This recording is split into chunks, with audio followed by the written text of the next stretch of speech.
সাম্প্রতিক এমসিকিউ গুরুত্বপূর্ণ প্রশ্ন ১ ৯ ডিসেম্বর ২০২৪ বিশ্বের কোন সাময়িকী তাদের প্রতিবেদনে ডক্টর মোহাম্মদ ইউনূসকে দ্য রিভলিউশনারি ইকোনমিস্ট হিসেবে আখ্যায়িত করেন?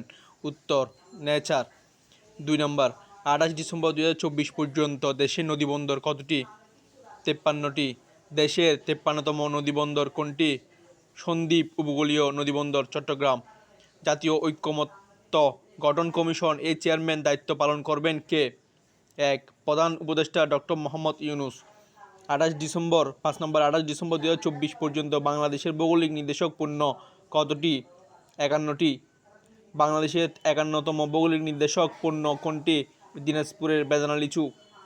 দুর্নীতি দমন কমিশনের দুদক বর্তমান চেয়ারম্যান কে? ডক্টর মোহাম্মদ আব্দুল মোমেন। বাংলাদেশি পণ্য পোশাকের শীর্ষ ক্রেতা প্রতিষ্ঠান কোনটি? ৮ ১ H&M সুইডেন। ২৮ ডিসেম্বর ২০২৪ পর্যন্ত বাংলাদেশের কতটি জেলা রেলওয়ে নেটওয়ার্কে যুক্ত রয়েছে?